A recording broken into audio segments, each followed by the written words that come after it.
Hello.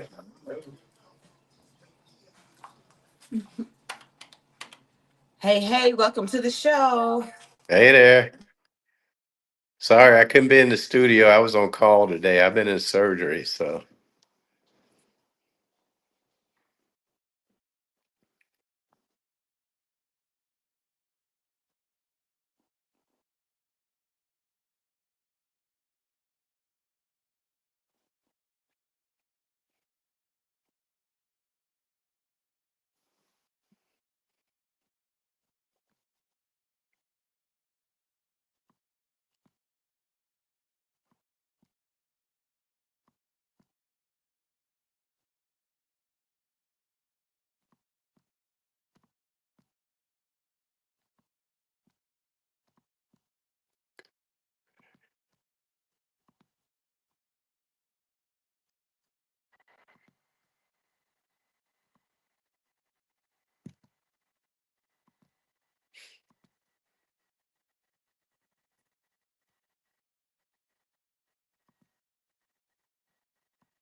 Maybe, hello, can you hear me? yeah, I can hear you very well. Can you all hear me? We can. Let's see how this is going to work, though, because we're getting some feedback from you. Oh, Okay, check. Hello. how's that? Is that better? It's probably not on your end. Okay. Nevertheless, for those of you who are listening, let us know what it's doing. And we're going to keep going. Tonight's show is What's Hot in Health. Every second Sunday, but we're no every second Sunday, but we moved it to the first Sunday this month because we have a big event on next Sunday. You've been hearing about the Southern Soul Trail Ride for the Safe Summer Series. I'll be out hosting that at Legion Field on next Sunday, along with Chris Coleman DJing. So that's where we'll be. So we decided to go ahead and do this show now. And then that'll give you a whole rest of your month to go and get checked if you have any history of anything that we talk about, any symptoms that we may discuss tonight, any of that. And if you just need to go to the doctor, men, this is your show. So if you got a man, if you are a man, if you know a man, bring him to the radio, bring him to the Facebook.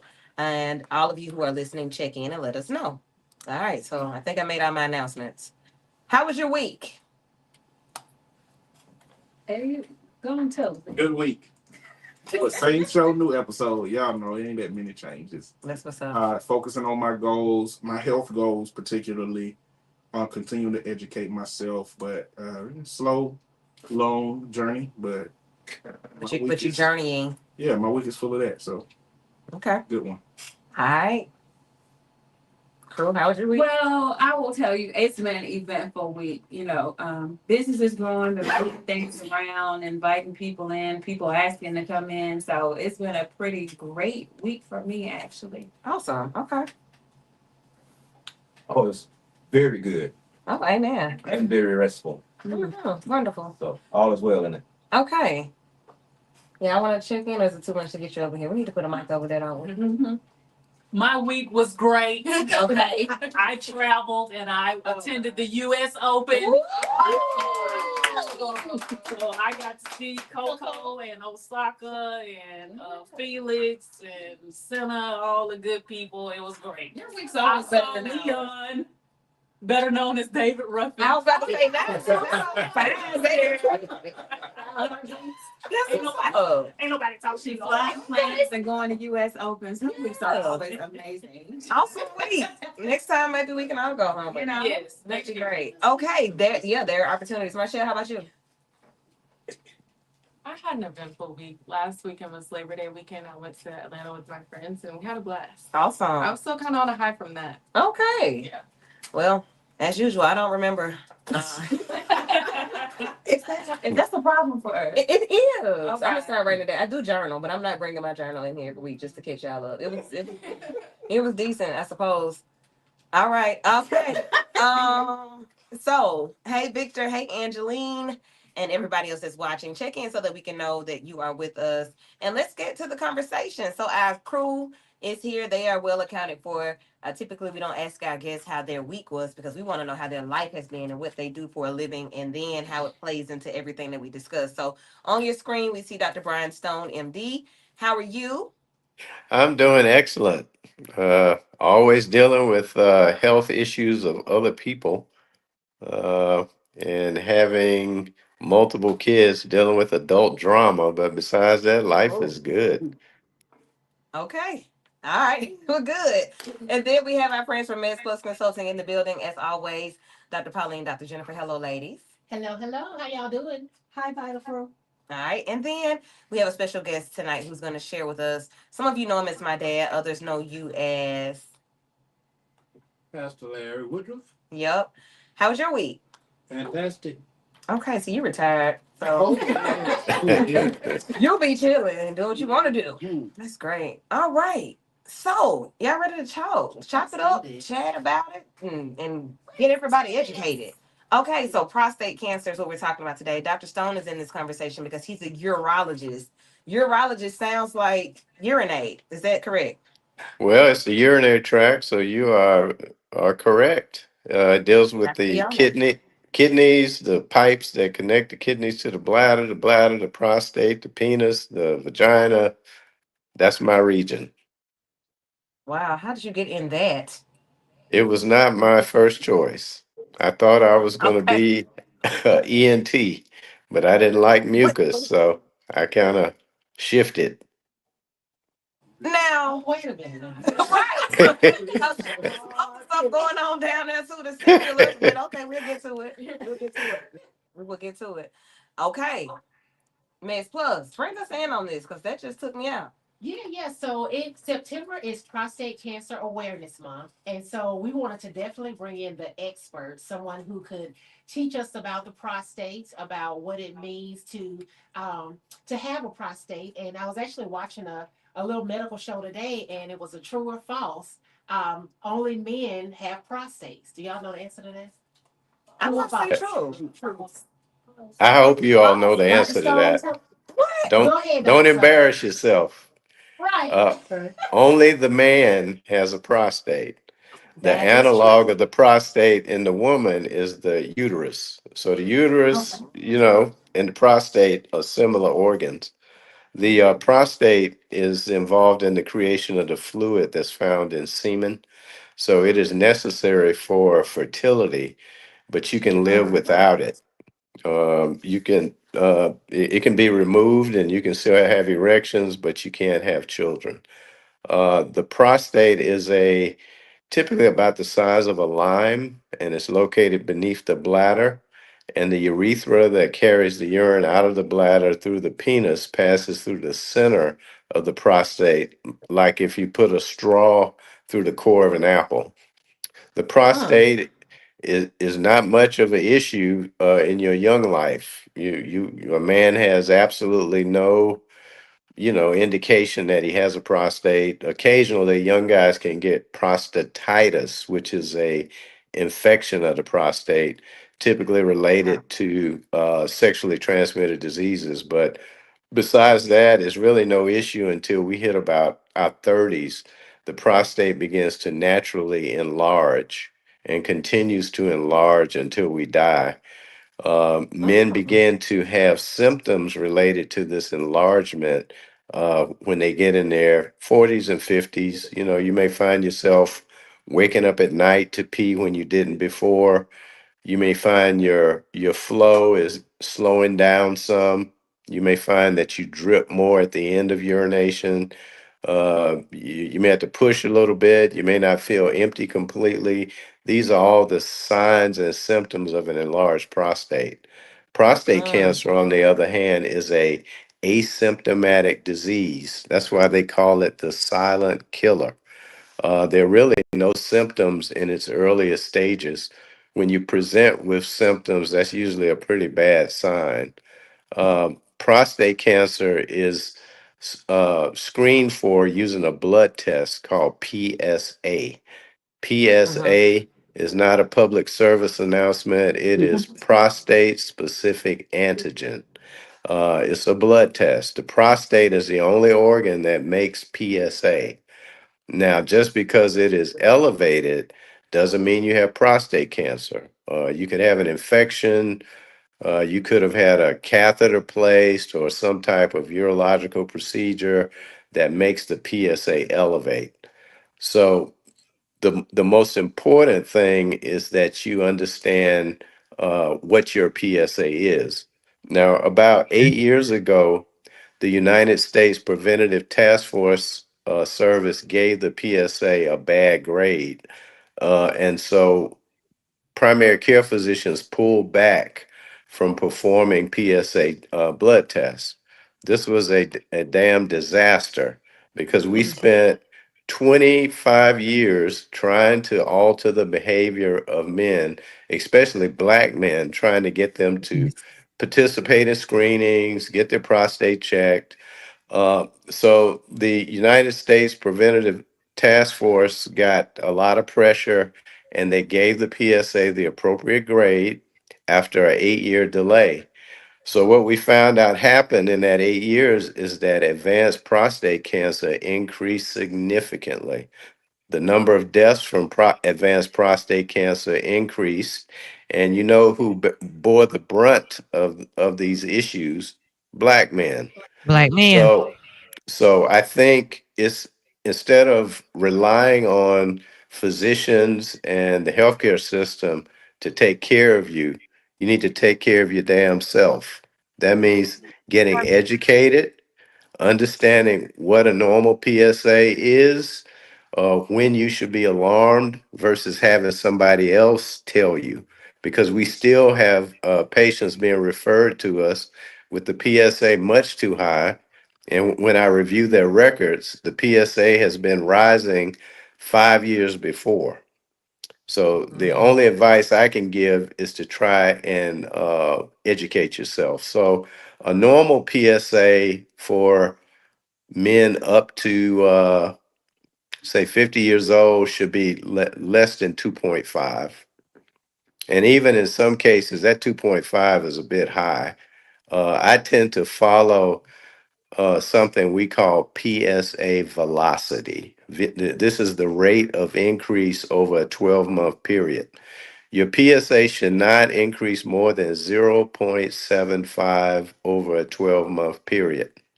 So if I saw you last year and your PSA was, say, zero point 0.5, and the next year you come in with a PSA of 1.8, that's abnormal. And so I would, depending on the age of that person, the family history, race, I would probably work that up. Now Okay. the oh, I'm sorry. I don't mean to keep talking. You got a question? Well, I know we're gonna have a lot of questions. You're giving a lot of great information and really breaking it down up front, so that helps us to get into the conversation. I But you do said have that a some little, of yeah, I need to add one thing though, caveat. So go ahead. Okay. the prostate cancers that we see in elderly men, like men that are 80 plus, that's a different cancer than what we see in men that are 40 to 70. The cancers that present in younger men tend to be more aggressive. And in black men, the same cancer that may have been identified in a white male tends to be more aggressive. You may find that there's more cancer present in a black man at a certain PSA level than you might see in a white man. So, Mm. all of this to be said, you need to educate yourself. And if there's any question about what you're being told by your primary care physician, get a second opinion. I think Okay. all men should have a urologist in their life, especially black men, when they turn 40. So I've let me had ask my five, guys in the studio because both of them are 40. right? Do you have a urologist? I do not. Okay. I do. Yeah, you should. Okay. So if you don't know, like, I don't know how men's health goes. I'm not a man. And I know they don't go to the doctor. That's what I do know. So how do we have this conversation with our men other than how we're doing it? Because if I don't know, we got some people watching, Yeah, but I I bet I think bet they ain't men. it's incredibly important that the women, Okay. be knowledgeable and put pressure. Because a lot of time men don't come in. We have a issue with dealing with things, and black men are some of the worst when it comes to Right. procrastinating, putting stuff off. which is why black men have the highest death rate in the country. We don't deal with anything. So What is that about? well, I can use my family as an example. Back in the day when the boys are around, that's the time when the Yeah. men, the older men, should be talking about health issues and when to go. The men didn't talk. They didn't talk about that. Yeah. Our family don't talk about anything until you say you got it. Then it's like, oh yeah, I had that. We're Well, like, hell, what? you should have told me 10 years ago, so I knew you Okay. know what to check for. So that's part So of the Dr. Stone, problem. what is the age where men should start being checked? Well, look, I have 5 males in my family who've had prostate cancer. So because I'm a Mm. urologist, I got a baseline PSA in my 30s because I have definitely diagnosed men who are 40, 41 with prostate cancer, which means that cancer has been growing for about 8 to 10 years before. Oh wow. So Okay. there is nothing wrong with getting a baseline so you kind of know where you're starting from, so you can understand where you're going. I want to talk to our guest about his experience and experience with prostate cancer. So hearing everything that we're hearing about the numbers and the knowledge and all of this, how does it get to the point of not knowing that it's prostate cancer? So first of all, our guest tonight is my father, Larry Woodruff. And I remember the day that he told my brother and I that he had prostate cancer. We were in the choir stand at church. That was an odd place to break that news too. Why did you do that? Anyway, I was like, what? But he said that like if you hear cancer anywhere, it's like, oh, you about to die, daddy. And then he told us in the choir, it was just so, it was so just what? So I I remember know, that. It was crazy. I know. How do we get to the point of you having prostate cancer though? With all, I know it's asymptomatic, but no, you didn't have any symptoms or anything. No, Nothing. no. Okay. My father was a prostate cancer. Uh, I don't want to say victim, but he had it and he died Yeah. Hmm. from prostate cancer. My oldest brother had prostate cancer. So I knew, well, it's a possibility that I'll have prostate cancer. Mm-hmm. I had a very good doctor. My primary care doctor was very good at checking me. I didn't mind going to the doctor from young age. Hmm. I've never been afraid to go to the doctor. Hmm. But I would go and she would check me, and she saw that I had uh, 2.5 from 2.5 in 10 months to 4.8. Hmm. She said, you need to see a urologist. Mm. Went to see the urologist, had a biopsy. The biopsy was done, and the urologist said, you have prostate cancer. Mm. And that was it. So the That was it. frequent urination, none of that stuff was going on. You didn't feel bloated. Like we kind of. Well, some of the urination, frequent urination, yes, but it was something that was coming because of my age. So what age were you when I you was in my found out? 50s. Okay, I I was in forgot. my 50s when I really started to notice that. I'd had other issues, but never thinking about prostate cancer. Hmm. But because my father had it, my brother had it, then I assumed I might have prostate cancer, but I didn't know that until the doctor said go to the urologist. When the urologist did the biopsy and saw that there was prostate cancer, then I started to look at that. And you talk about the education part of it. We started studying it, and we learned quite a bit about the test and everything. Hmm. Mm. So at the age of 50, you didn't want to have more children, right? Right? I hope so. Don't be upset. Good. I don't Like have any. 50 years old. Okay, so you okay, we're over that part. But what were your thoughts? Okay, I'm dealing with this prostate cancer. I knew that I could, but I didn't know that I did. But how is this gonna affect my life? What were your thoughts? You said it earlier about people thinking I'm going to die when you hear Yeah. cancer. Hmm. Cancer didn't have me. I had cancer, and I just trust God for everything in my life.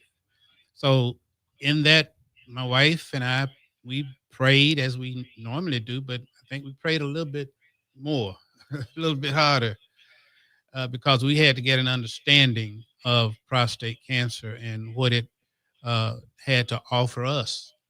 But we learned about the PSA. We learned about all the different things that came with prostate cancer. Like I said, I didn't have any symptoms other than maybe a little bit more frequent urination. But other than that, I had no symptoms. Mm. Mhm. So then you have the surgery to remove the. Do you remove the entire prostate, or how does that go? You, The you're, urologist yeah. asked us when he discovered that it was cancer. He said, "We got four options. So you can, we can take the seeds, we can do the radiology, the radiation at least, and we could possibly watch it." And I didn't want any of those, especially the watching part. Yeah, I'm what not we watching watching it. for? Mm-hmm. And then the other one was surgery. Well, I'm not afraid of surgery, and I think if I can get that out, let's do that because then I can live a little bit longer. So we did have the surgery and removed it. We were at a point. Dr. Stone may be able to say something about this. The biopsy showed that the cancer had gotten out of the actual gland into what this doctor called rabbit ears, Mm. and it was just about to get out into my system, but we caught it in time and removed the whole gland. Wow. All right. Amen. Dr. Stone. So I those can options. I can give a translation. Yeah. So when the PSA is elevated, it doesn't mean you have prostate cancer. It means you need to investigate. Okay. Today, we have some new technology. We have MRI of the prostate that lets us see in the gland very much like a mammogram, so we can see abnormalities and do much more precise biopsies. Then you send the tissue to a pathologist who looks at it under a microscope and determines whether cancer cells are present. When the diagnosis is made, a lot of information goes into the decision of how to proceed. Your age, your overall health, the aggressiveness of the cancer. There's something called Gleason score, where we grade the aggressiveness. We may do staging where we'll do a bone scan because prostate cancer follows a typical pattern when it spreads from the prostate. It goes to the lymph nodes in the pelvis and then to the bone. Once you've gone through your whole staging, hopefully you're in a favorable category where it's been discovered early, your PSA is under 10, and you got your all of your options on the table. I think it's very important to have a urologist with whom you can really talk, because you really gotta, the urologist and your doctor is there to be a coach. We're not there to Mm-hmm. tell you what to do, but the goal is not to allow you to make a terrible decision, but to guide you so that you make a very educated decision. There is Okay. no guarantee that any of the things we offer you are going to necessarily cure you or that the outcome is going to be, outstanding. All we can go by is our experience. So having a urologist who's taking care of a lot of prostate cancer, you see my gray hair. I've been doing this for 30 years. I've done thousands. So it Yeah. helps in kind of how you process the information and decide, surgery versus radioactive seed implants versus external beam radiation versus watchful waiting or observation. Now, I know that scares people, but there are certain cancers when you just got a little bit on a biopsy, your PSA is, 2, 3, something low, where you can Uh-huh. observe and decide to, we follow you. We're doing MRIs once a year. We do biopsy once a year. And some of these cancers may never grow. It may just sit there. But you got to be very, very thoughtful when you're dealing with a black man because the prostate Yeah. cancer is very different in us. Um, Dr. Stone, let me jump in on that. Yeah. Like Go you think ahead. about all of these things, all of the information that's been shared and the emphasis put on a black man. And then in Hmm. our second hour, we're gonna talk about black women and how we're impacted by all of these things too. What you got, doctor?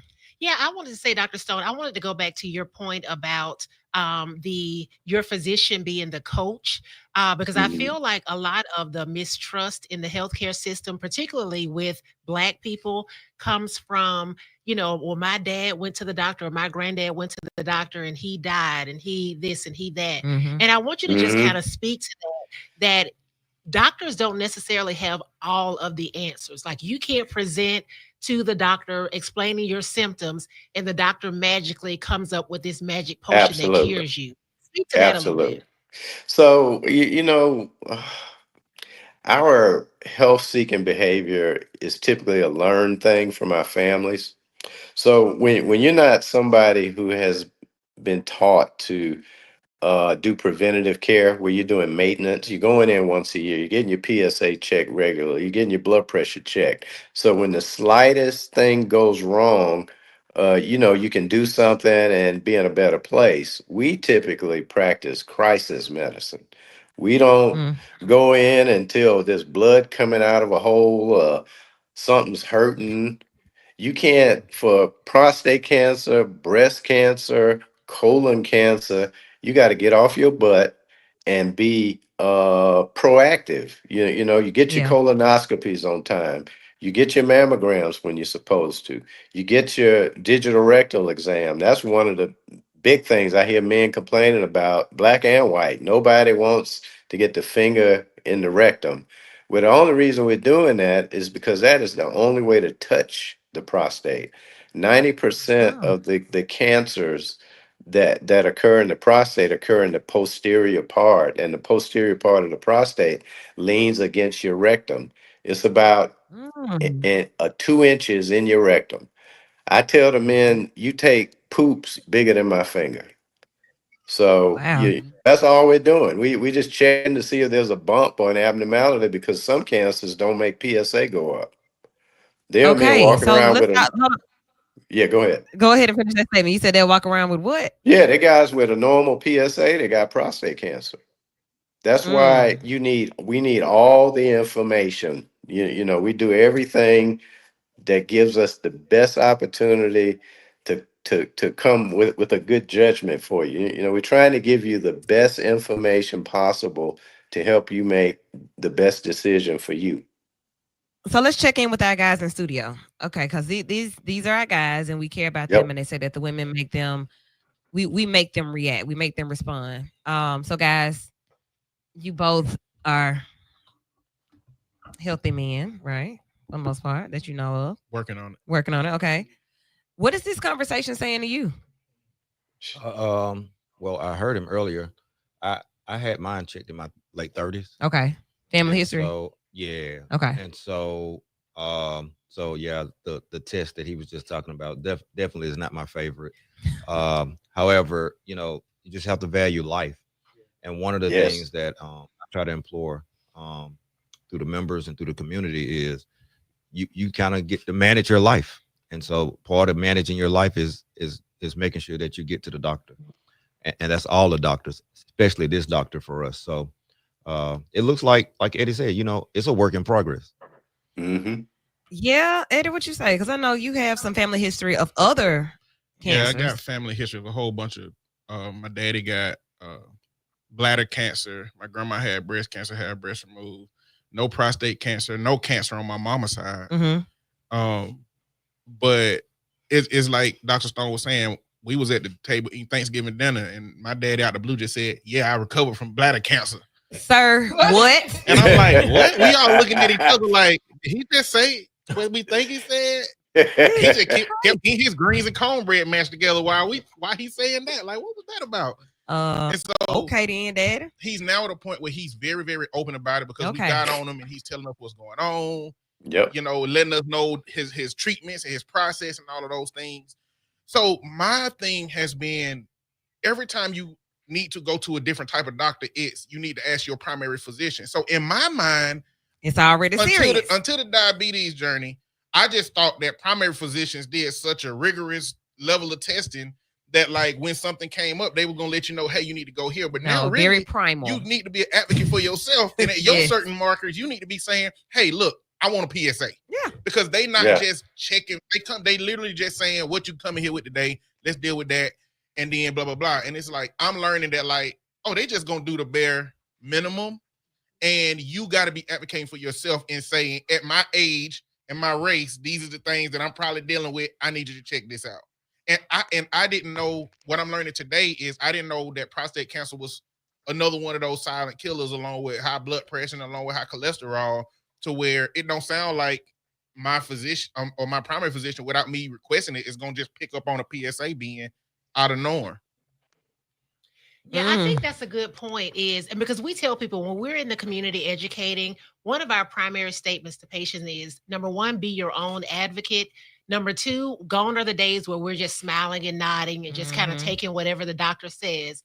And then number three, as Dr. Stone said, let's do the research. Let's figure out what tests, what screenings we need for our age. When I turned 45, I went to my primary doctor and said, okay, it's time for my colonoscopy. I've been dreading this for 5 years, but we're here. She told me, oh, well, let's just wait until you're 50. If you can get your insurance to cover it, we'll do it. But otherwise, we'll wait until you're 50. Well, I'm a whole pharmacist. Like, I got a whole doctor I'm telling you what I need. And I know that the guidelines say you should start at 45, probably maybe a little younger, depending on your family history. So what did I do? I packed my little bag up and I left that primary care physician and found another one. Because, you know, if I wasn't a pharmacist, if I wasn't a healthcare provider, and I had gone years thinking, oh, my doctor said it's okay. You know, I'm with Eddie. Be your own advocate. And if you can't advocate for yourself, find someone in your family member, find some pharmacists, find somebody who can help you get the information that you need. Absolutely. You're listening to the show Vital right here on B94.9 WATV. We're going to keep it rolling through this hour. We have Dr. Brian Stone, urologist. Oh, I just had a call. Didn't even see it. Call back, 994-8949. Special guest in on the live. We have our sisters who are here every second Sunday with What's Hot in Health, Meds Plus Consulting, and special guest Pastor Larry B. Woodruff sharing his testimony and story of prostate cancer. So we'll hear more from him shortly. We'll hear more from Dr. Stone as well. And from you, if you have any questions, you want to share your story, 994-8949. I do want to ask about this. So prostate cancer is a man thing, but is there any connection to the children of the offspring of men with prostate cancer? Because Dr. Stone, everything my daddy get, I get. Yep. And I don't want that. That's a good question. And it kind of falls in line with the Catalyst project. I'm on the board of Catalyst, and it's free genomic testing. So the BRCA2 and BRCA1 gene that's associated with breast cancer is also associated with prostate cancer. So if you have either in the family, the men are at risk for prostate and the women are at risk for breast cancer. So the young man said that his mom had breast cancer, but no one's had prostate. Well, the men in the family are at risk of prostate cancer because they may have the BRCA2 gene. It's going to be important when the free genomic testing rolls out. I know everybody's afraid of it, but knowing your genes and your family can help you prepare yourself for the future and guide what screening tests that you may need to do. So We're that's the call link. You for that. Okay. Sure. Yeah, we need to know that. Actually, Jennifer's about to drop the link in the link is dropped in the chat. And another excuse me, and another thing too, I'm so glad you brought that up, Dr. Stone, when you mentioned BRCA1 and BRCA2, because that's what we're most familiar with as it relates to breast cancer, which we will be bringing Dr. Brown in to talk more about how our listeners can take part of that free genomic tests and services by Catalyst, by Southern Research. So I do have an interesting story about the genetics. So I was participating in the Human Genome Project in the African American familial prostate cancer arm in the 1990s, and I worked with two of the top black geneticists in the country, John Carpton and Rick Kittles. Rick Kittles is now at Morehouse School of Medicine. They identified a West African gene that traveled with us during the Central Passage that increases our risk of prostate cancer. Now, the slave ships dropped us in the Caribbean, Brazil, the U.S., and even though the same gene is in the blacks in Africa, the Caribbean, and Brazil, the prostate cancer is worse in African American men. So there's something about it could have been slavery, it could be the diet, it could be the environment, it could be a host of things that has made the cancer worse in African American men. So I found that very interesting. That's something that we're trying to figure out. I'm part of a group called Conduct. It's all the top black urologists, radiation oncologists, medical oncologists in the country. We have a organization that is focused on trying to answer the question of why prostate cancer is worse in African American men. So we have a big symposium coming up in November. I'll share that with you. But this issue of prostate do. cancer is the worst disparity in medicine in the world with African American men with prostate cancer. Wow.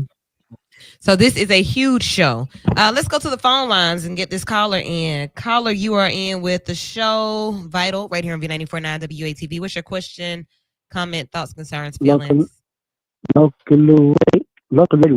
How you doing? Hey, John. How are you? Da, da, da, da, da, da, da, da, da, da, da, John, Yes, are you listening to the show? yes, ma'am. Are you taking notes? Yes. Okay. That is John Madison. That's one of our favorite sweethearts. John, you got to call in and not be rapping, but listening to the show, not dropping that dun dun dun. My goodness. 994-8949 is the number. I appreciate all listeners, all calls. We have our special guest in studio and on the phone lines talking about a very serious matter. And John, that's why I say you need to be taking notes because you are one of the young black men that may need to be taking some personal strides to make sure that you're healthy in that way. So I know go ahead, Eddie. I Go ahead. just so my dad called me recently, and I just want to get some insight about this from Dr. Stone. And, Okay. Okay. and if you got some information about this. So my dad recently took a genealogy exam to determine what me and my brother might be at risk for. What he told us was that we are not at risk for whatever the cancer gene that he has is. He said, we're not at risk for that, but my sister is at risk for that. But he did call and say that we are at risk for some of the heart issues that he has, which my brother was just diagnosed with bradycardia, which is something that was on the list that my dad sent. So how much, if that kind of testing, how much should one put credence into that kind of testing? Is that, as far as the move that you should make? It'll be real easy to be like, oh, my comfort zone, I ain't got the gene, so I ain't worried about it. Right. So you can have the gene that puts you at risk for something, but it may not activate.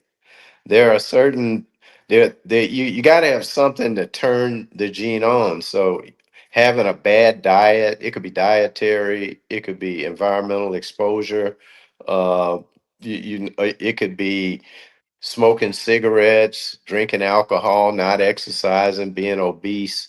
All these various things can activate a bad gene and cause something bad to happen. So it's important to know so that you can, get out and modify your behavior. If you find you got certain risk factors, then by all means, if you're obese, you need to get your weight down. You need to go to a healthy diet. You need to start exercising. There are things you can do to decrease the risk that a bad gene is going to be activated. And I do want to say that to say, like, men out there that have not had a conversation with your adults in your family about what they got going on, the amount of knowledge that we got from our dad about what he been going through for the last 10 years with here and there, it became so much more. I was able to understand myself and what I was at risk for a lot more once he had that revelation we all got at Thanksgiving, when we start like pushing them a little bit more. Now we all got our own communication network, which ultimately led me to go staying with my daddy for a year, because my grandma wanted me to surveil him for a little while, you know, to make sure he actually telling us the truth. And so these conversations are necessary, even though a lot of the times, being the kids in the family, a lot of us grew up with that, like, kids don't be speaking and don't be questioning, asking adults questions. This is life or death in this scenario. At a certain point, you got to have these conversations. Absolutely. I think it's even important to have, as a man, take your son with you to your doctor's appointment, so he can see you submit to an exam, see you go through it, not complain, come out on the other side, no issues. That gets rid of that fear. We're dealing with I have fear. two brothers. What have those conversations been like, Daddy? Not much. Honestly, not much. I've talked to our youngest son about it, about what I've gone through. But it's not so much that he is asking questions. And I'm thankful tonight to be here to hear Dr. Stone and make the suggestions that we need to have conversation like Eddie is talking about. And I'm 73 years old, and I've done well after prostate cancer in 2007. And God has blessed me to still be here and to still be active. And I'm just thankful for that. So let's go back to your prognosis. Prognosis. You had the surgery, and I do want to talk about the recovery of it, because I was in college. I may have been a senior in college then, so I wasn't in the house when all of this was happening. But I know you had some difficult times with the recovery, right? Well, I think it was more so because I had a spinal fusion prior to that, and I was still recovering from that. So with taking the medications for the pain after the surgery, the prostate cancer surgery, I think the constipation set in, and it was devastating. I thought I was dying. Pastor, I prayed and asked God to get me. It was that bad? It was that bad. No fiber, no nothing? Not then, until I asked my wife to leave the room so I could talk to God about it. And when I talked to God about it, he said, call this nurse. She told her what to do. She gave me that mixture, and I probably could. Y'all should have called me. I just said Metamucil and them. What well, was you it? You didn't have your degree then. I don't have it in that today. I don't have it in that now. Dr. Stone, he trying to get me. Well, you know. But okay, so based like this, that pharmacist, Dr. Stone, like that type of after effect. Yeah, is that something that happens? So this is where having good relationship with your doc, and we all know that the pain medicines that are given after surgery, the opiates, slow everything down. So we do things to help mitigate that, so it's not that bad. You just gotta educate your patient and let them know. Don't just drop Norcos and Percocets back to back to back, because your bowels are going to shut down. This is after any surgery. That's one of the complications of the opiates. And that's why it's careful, and that's why I'm glad you said that you didn't ask your daughter, because I would have been like, asked get the you right some prune juice. Professional, because if he had taken Metamucil, that would have blocked him up even more. Yeah. Yes, that's fiber. So yes, he was going to need something that was going to do what he said was whoosh. Okay, what was the concoction? What was it? Prune juice. I can't remember at Mag all. citrate? No, but it was an oil. Hey, mommy, text in what it was so we can know. But you know what? I want to just say here, this is why it's important to have a good pharmacist. Because when Okay, that pharmacist, plug. right, plugs, Meds Plus Consulting Pharmacy and Wellness Center, 205-650-4636. Because when you got that prescription for the pain medicine, and then you got enough from the back surgery, and then you came back with more pain medicine from the prostate surgery, somebody should have been saying, are you taking a stool softener? Are you are you drinking extra water? Are you eating, making sure you're hydrated? So that's why it's important, y'all, to have a good pharmacist. So when you come into Meds Plus and you all look at what's being prescribed, you all do that. Because y'all be coming out to the lobby when I come get my stuff. So absolutely. Just most recently, we had a patient that had a heart condition and was prescribed 2 blood thinners. And we were like, we need to call and see what's going on. And then when the patient came, said, wait a minute, where's this other medicine? I said, no, this is the one it should have been. We've already done our due diligence. But because we knew that patient and we knew that we were going to take that extra step, it was all taken care of before he even got to the pharmacy. Meds Plus Consulting. Again, what's that number? 205-650-4636. So it sounds like what's being said is that person at Walgreens finna give you both of them blood thinners. You finna go home and follow them instructions on that container and be in a situation. Eddie, they're gonna ask you, do you want to speak with the pharmacist? And I'm gonna say no every time. I'm ready to go. You ready to go home? Thank you. Yeah, because all they do is turn around and pick up that bag with your name on it, and then hand it to you. But they do ask, but I still don't want to, I don't want to talk to you. And not to discount other pharmacists. We respect our colleagues. We've both been in those situations where it's busy, you got things to do. Yeah. But I just want to plug that Meds Plus goes the extra mile. Look at you. Well, you know, because we ain't talking about them because they ain't here. You are. Well, you know, that's what I don't know, because it very well may be that those pharmacists do that stuff in the back, and they might be saying, okay, these 2, we can't give you these 2 at the same time. And the person at the front might tell me, but the person who I'm talking to is the person that was stocking the potato chips last week.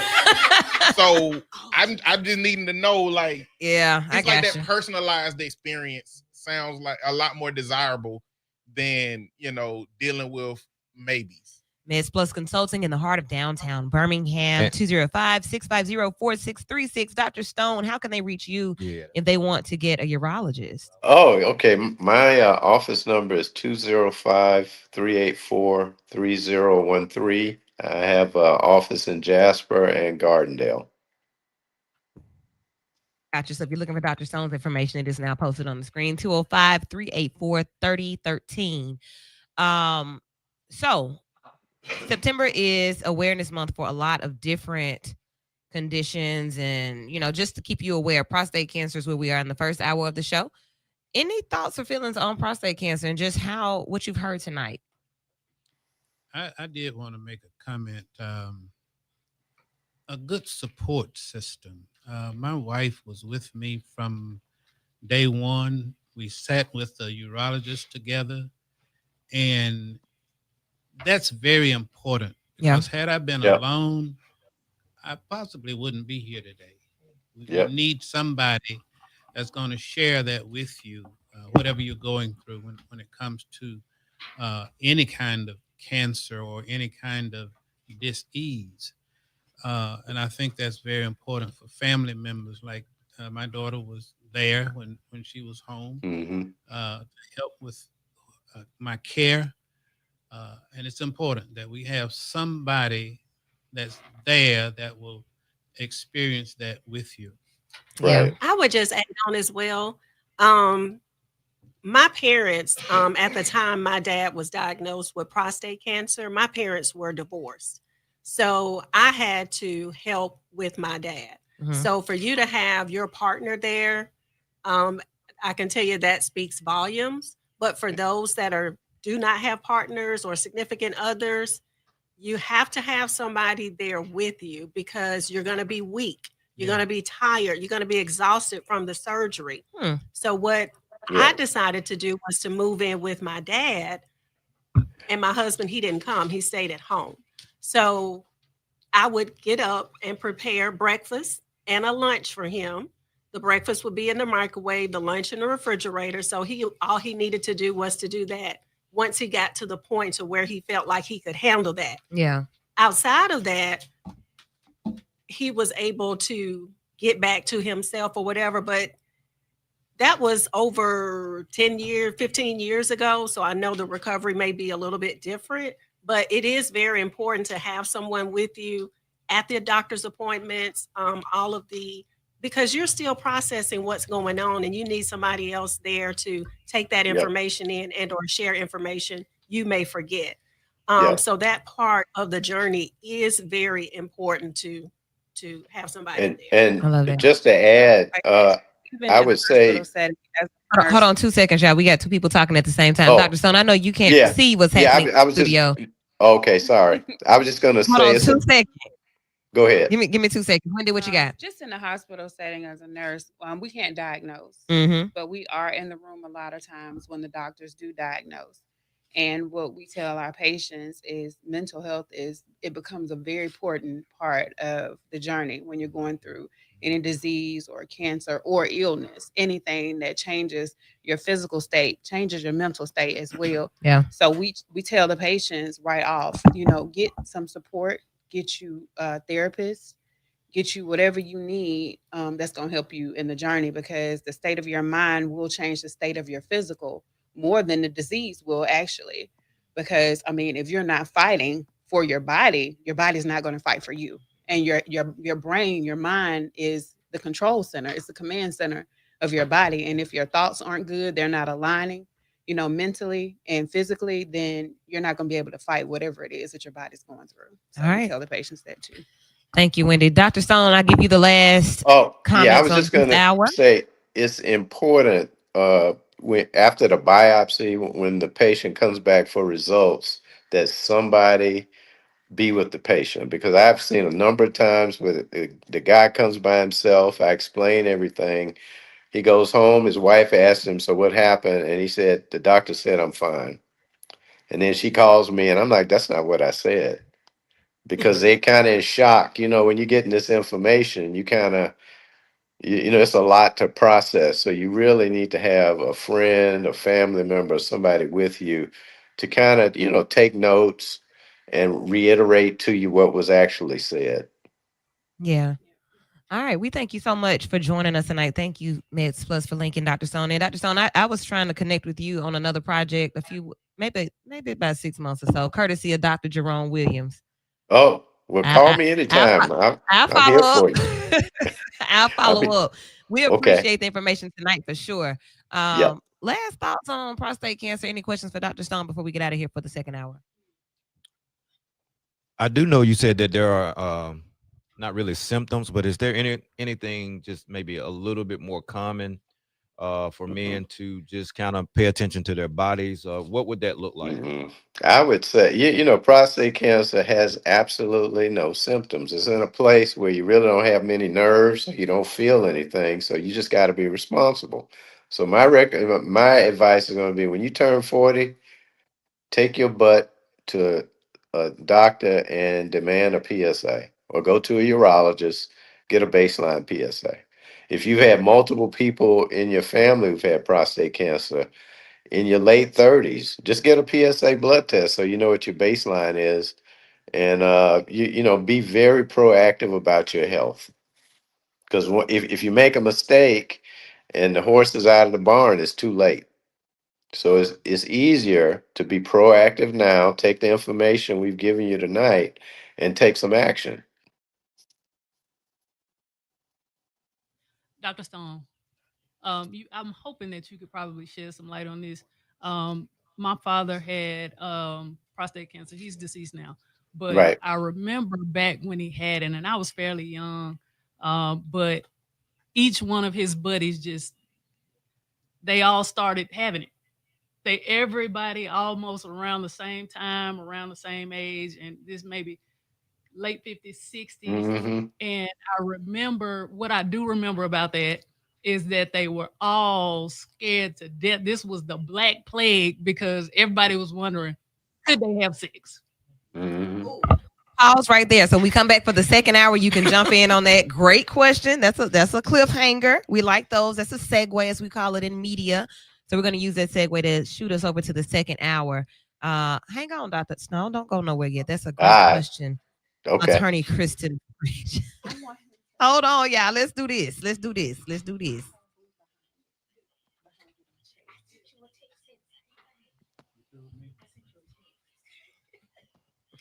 Your dad said you through with him. Aunt said you through. Aunt said you through. You need some as well? Thank you. Y'all want to take a picture with him for me? So you take a picture with my dad? Yes. And then come right back. She wants us to take a picture with her. Woo, woo, woo.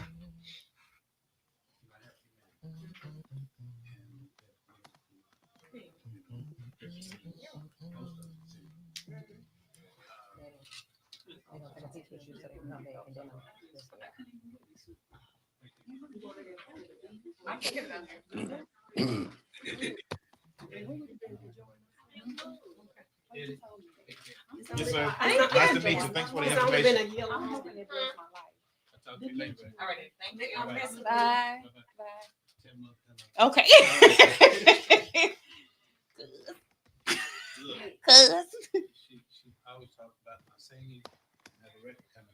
Okay. Look, I'm gonna be in the back.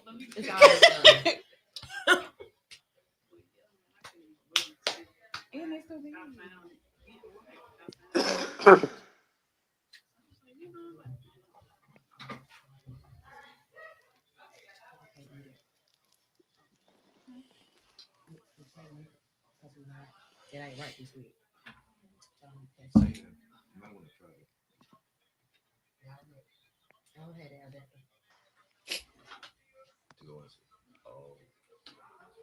I need to remember to put that in my bag. Here we go. We're back. We're back. We're back. What a great first hour. Very informative, very educational for all of you, not just the men, but the women too. And like we like to say, when the women, like, you can't go to the doctor through me, boo. I mean, you straight, I'm straight. No, no, and no, especially not with your prostate. I can't be straight with your prostate. So I'm going to encourage you to remember to go and do that, because most men that we date are within the age range to be getting shape, right? Okay, grown men. I'm gonna go there, man. All right, we got Dr. Stone in studio, in the virtual studio with us. Our Sisters Meds Plus consulting in here every second Sunday. What's hot in health? And when I tell you the attorney came with a question, I kind of eased around it. I asked my daddy, like, you ain't want no more churn, did you? After 50, he was like, no. I mean, right. They still be kind of want to do it. When did that? It's horrible.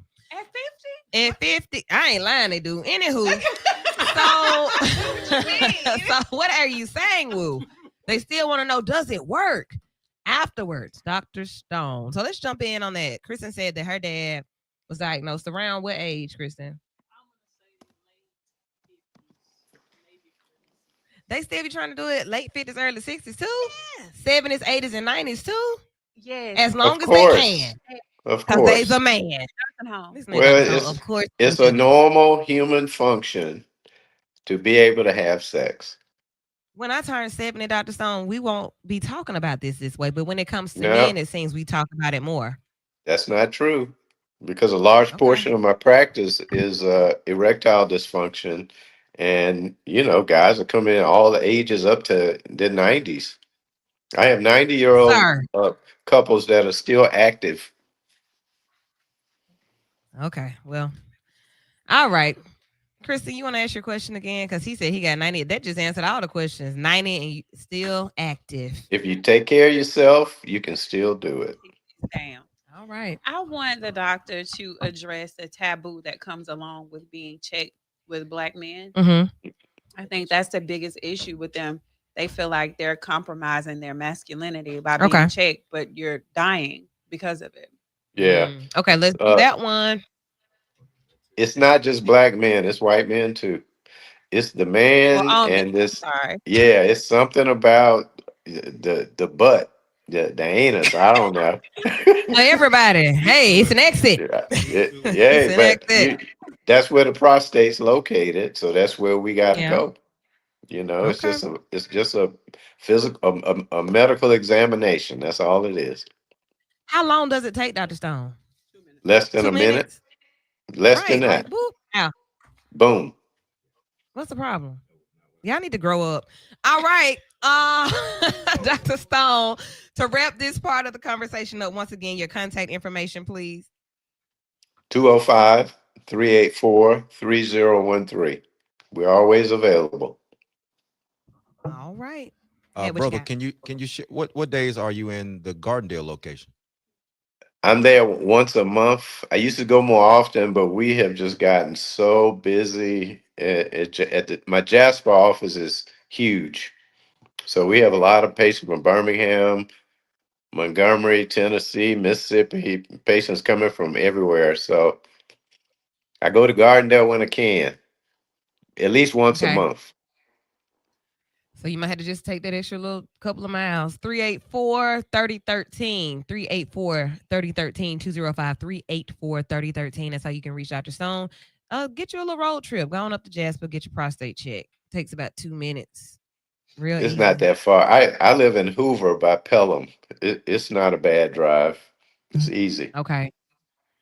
All right. Well, this is the comment that's going to conclude this portion of the conversation. Dr. Stone, Meds Plus, Dr. Long, and Dr. Campbell, thank you all for the professional information, and Pastor Larry for sharing your experience to help our community. May God bless and keep you all. Love. Well, thank you. I'm always here for you, Woo. Hey, we friends now. I like how you deliver. He said, get your butt to the... That's how I am with my clients. I get them in there and talk to them rough.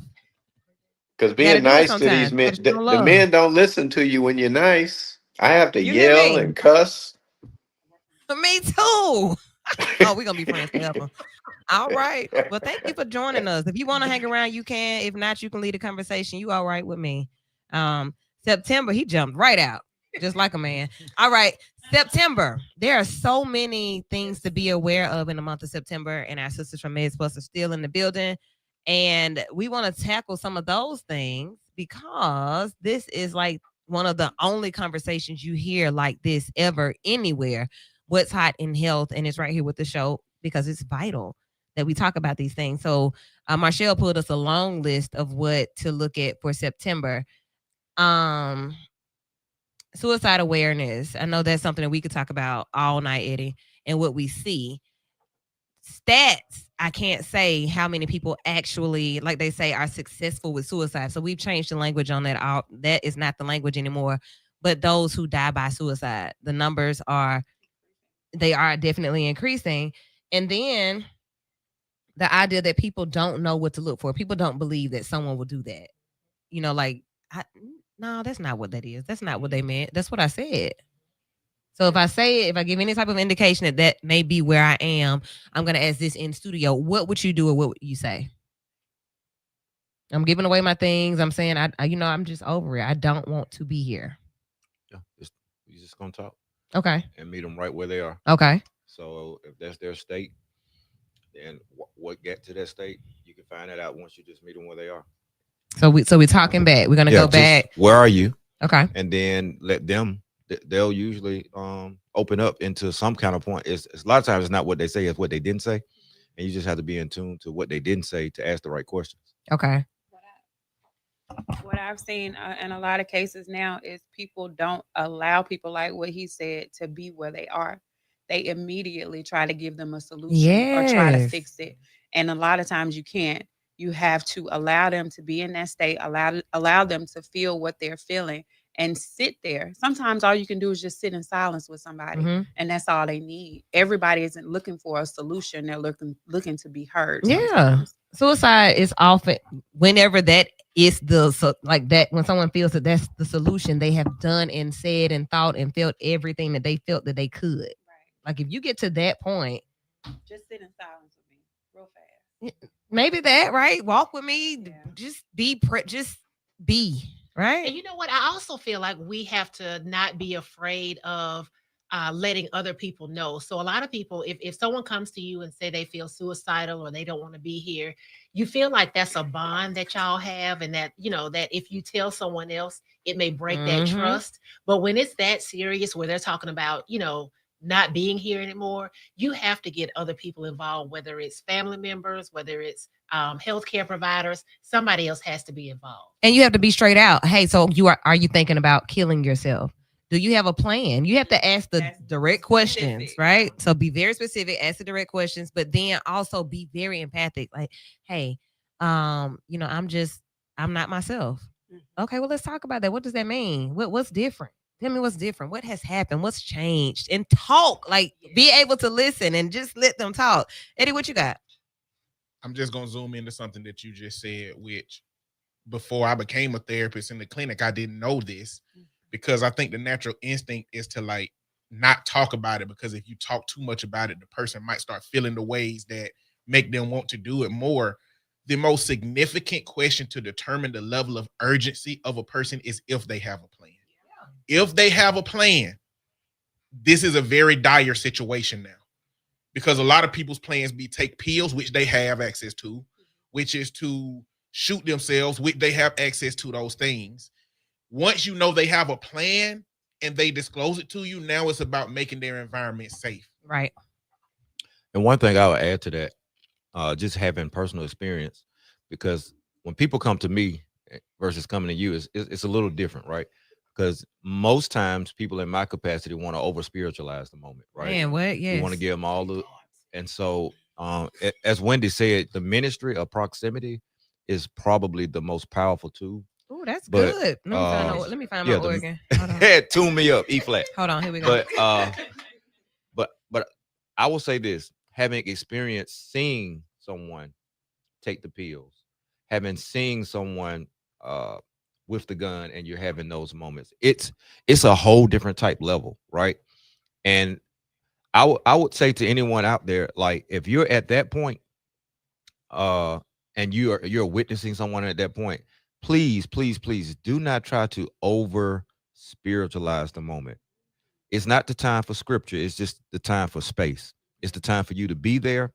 It's the time for you to just be with them and be as Wu said, as empathetic as possible. But also, please, please, please, it's not the time to with a judgment finger. Yeah. Please, no judgment, because in that moment, it's already past judgment. They've already judged that whatever is going on in their life has got them to this point. And so, please, my spiritual brothers and sisters, also refer. Yeah. Reflect and refer. Reflect and Another- refer. Reflect and refer. Another way to understand that is at the point that they gotten there, from their perception, their life has been one of those worlds where a rain cloud has been just raining on them every single day, lightning and thunder storm on them, regardless of what happiness is going on around them, regardless of what kind of mask they put on to make everybody around them to seem that way. Once you start realizing that that's the experience that they're having, you don't know how long that's been going on. And so jumping into action is very important. The other piece of this is that you can't speak for everybody, but most people in their humanness have had some very, very, very low points where they did not want to wake up or they did not want to keep going. They may not have had a plan, but it still was worth the attention. So I'm not going to ask you all, like, well, have you felt that way before? But I can admit that I have felt that way before. Like, hey, you know what?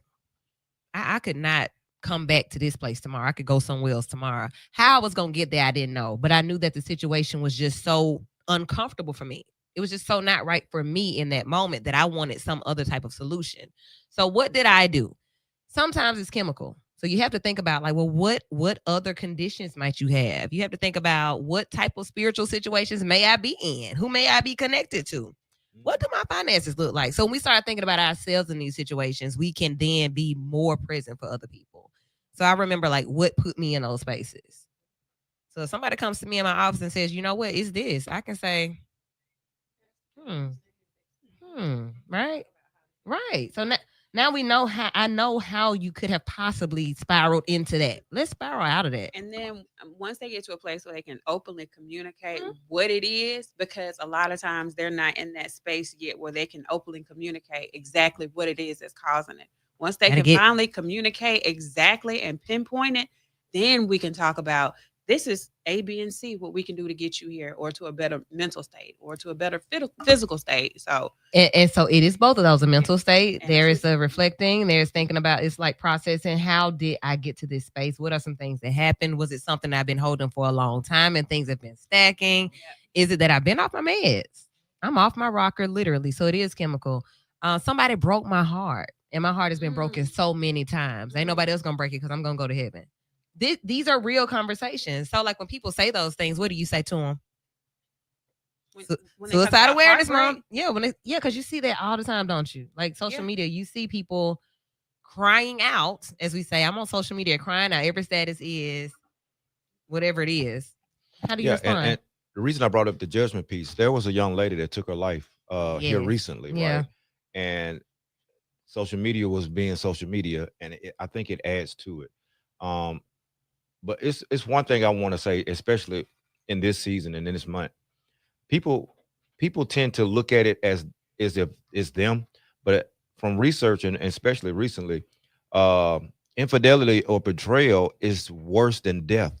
It's a different type of grief, and so you don't know what people are grabbing and hanging on, and so you just have to be real careful on your social media intake. And I would tell anyone, if you're in that space, please, it's time for you a Selah from social media. Yeah, log off. Okay, what I got? But yeah, no, I would say, I want to, as far as what I would say, it's just, I may not say anything. I may just be there for you. We talked about holding space for people, but I want to kind of go back to the chemical imbalance. So a lot of people don't realize that things like depression and anxiety, we talked about genetics earlier. You can have a genetic predisposition to your body not making the proper neurotransmitters to keep your mood level.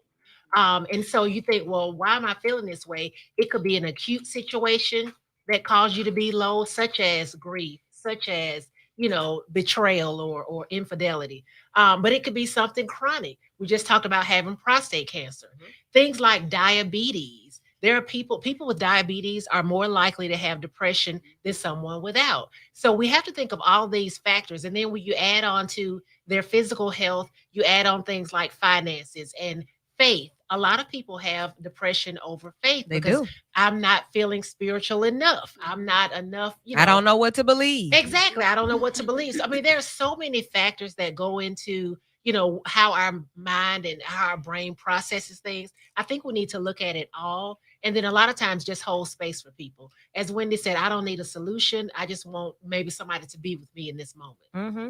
Humor helps, y'all. So one thing for sure, too, if I'm thinking about ending it, you would not believe how when you can bring somebody so then I'm not gonna do it on air. However, there are ways to use your personality, to use humor, and make it light, make the environment a little bit lighter in that moment. I don't want to, we want to sit in our feelings sometimes, but I may not want to sit in them if I've come to you, if I've expressed that. Now I kind of want to get out of them. Let's go to the comedy club. Make me laugh. Okay, so that's one thing, one way to look at it. September is Suicide Awareness Month. So now we're just talking about being aware and how to be that person that's present. If you are the person that's struggling, Eddie, what's your number? 706-590-2630.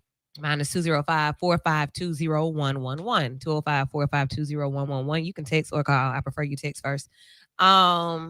I have a question. Yes. For you and Eddie, since y'all are licensed professionals. Okay? Licensed stuff. So licensed professional. She finally got the degree. Her daddy, daddy said Daddy. Degree, right?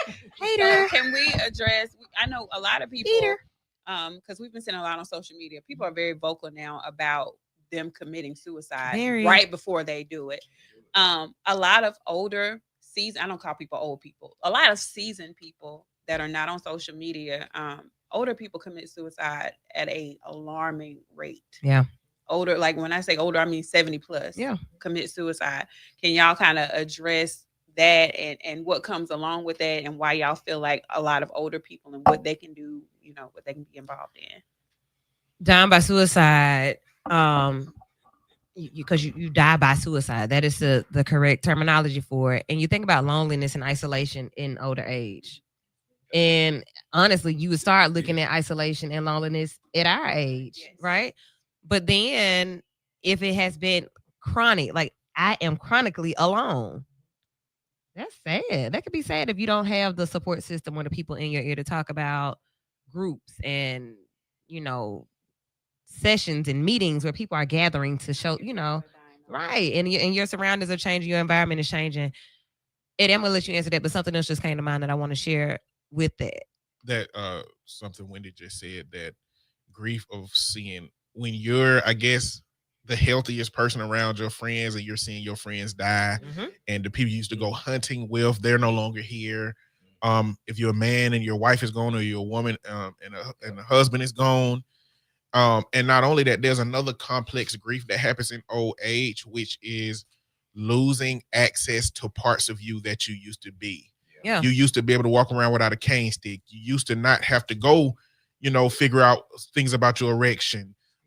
Those things, because of us as men, when we start losing our sexual identity, we start having this different type of, internal crisis as it pertains to how to engage with people. You could be somebody who have partners that have died, and so like you're scared to get into partnership. Like it's a whole bunch of things that go on that represent internal struggles that are all happening one by one. When we born, we start to die, but the process is expedited after you get a certain age, and so you're constantly losing things. And so a lot of people struggle with suicidal ideations when one big thing happened, and now you at an age where things back to back to back to back can really be happening. And how do you navigate that? Like it can be really difficult in those ages. And I mean, I'm inclined to wonder how much suicide happens that is falling down the steps, but looks like an accident. Let me tell you something. There's a movie that I watched. Dang, what's the name of this movie? I want to say Tom Hanks maybe stars Mr. Somebody needs to Google that. It's a movie where his wife died, his daughter died. They may have died in an accident. And every day he was trying to die by suicide every day. And it was unsuccessful because he was always interrupted. It was all like he was being kept busy, basically. Neighbors moved in, they had babies. So he kind of took to the baby. They were trying to sell the lot or the land. He was fighting them for the land. So that gave him something to do. I love y'all. That movie. I watched it on the plane. I was crying a little bit. I was trying to be. Hey, you can't even hold it in. No. So it's one of those movies that speaks to that. A Man Called Otto. If you get a chance, watch it. Get you some tissue, and watch that because it really touches your heartstrings as to how life is happening for everybody around you. But then for somebody, life stood still, and every day they want to go with what changed their life. They want to go with that. He wanted to give up, and he was older, and he kept that same pain all those years, and he kept trying. Y'all gotta watch it. He kept trying. He like I ain't never seen nobody try to die that much. He kept trying, but it didn't work. Totally the opposite of Final Destination. But it was the presence of his people that didn't even realize what they were stopping him from doing. So y'all gotta watch that. Gotta watch it. I was just gonna say, this makes me think of checking on your folks. Yeah. We always see that on social media and stuff like that. And even this conversation, I'm kind of being, I guess convicted is not the right word, but just being made aware of people in my life that have been going through things, day after day after day, diagnosis after diagnosis, hospitalization after hospitalization. And it's like, a lot of times we avoid that because we're like, I don't know what to say. Somebody passes away. I don't know what to say. Hey, I just wanted to check on you. Yeah, I just want to check on you, see how you doing. So check on your folks. And I'm telling myself that. Yeah. And society has conditioned us into that silence, right? When every week, when every single one of my clients come in, especially new clients, I say, how you doing? And they say, good. And I say, is that social good where you just weren't going to really assess whether you good or not and you just responding, or is good really good? Because we need to determine that. And newer clients will sit and like look and be like, I never really thought about it. I really just been saying good. And I say, how long you been just saying good? And now it's like, let's get into the beginning of that processing. And I wanted to talk about how the concept of the movie with Tom Hanks in it, it speaks to it speaks to how unnatural the desire to end your life is. Yes. And depression is the spell that convinces you that there is nothing worth latching on to. This is why addressing depression at the beginning is important, because depression it sounds like your voice and it look like you when you look at, but it's convincing you that you're not worth being here. It's convincing you that you being out here. I had a client that was so depressed. They created an Excel sheet to prove financially how much money he would save to people in his life if he was not here. That's not natural. Depression is convincing you that this makes sense, which leads to suicide. And so addressing depression allows you to grasp onto those beauties. It allows you to find things that have meaning. It allows you to seek something that makes you desire to be here a little bit. And I think that movie speaks to that concept, to where if you actually had the facilities to see what's in front of you that could find meaning, then I think you will find it more often than not, but not if you're not tending to the underlying depression that will eventually lead to ideas of harming yourself. Yeah. If you have any questions, any thoughts, any feelings about it, you can hit us up directly. We gave you the numbers 205-452-0111, 205-452-0111. Eddie, yours again. 706-590-2630. And One more time. 706-590-2630. Okay. Slide in since you opened the door. Can I walk in? Since we're in the depression conversation, yeah, and you slid in, there was a comment I read where this woman was attacked on social media because she said depression is a choice. And I guess everybody went ham. But then I said, well, a level of that is some truth. Because the state you may have not chosen, but you choose to stay in that state. So can you two, since you all are licensed in that area, speak to that? License don't clear everything up, first of all. Okay. I just want it to be over. So you think about songs like that, right? Like, I do want this feeling to be over, but I can't. Right. I don't even know what it's. Sometimes you don't know where it started. Sometimes you know exactly where it started, but it's that chemical makeup. That's what brings our pharmacists back in. I don't want to be depressed. I don't want to be down. I don't want to continue to ruminate on this thought, but that's how my brain is wired. So I can't escape it. Okay. So I probably would have slapped her later because, ma'am, I'm not choosing to be here. You want to slap her too, Wendy? No, it's not. Okay. I'm getting involved in all that stuff. But I just wanted to address that because when she said, I say, listen, I'm just saying the people that are predisposed to that, when she said it, it's not a choice. They were born into right, man. it. Okay. Right. How can I choose this? How can I choose my DNA? I don't have a choice. And some people are born into having chemical imbalances. And that is crazy. And being wired. And and what's so crazy, parents don't even know what they've predisposed their children to. They don't know them for it. Yeah.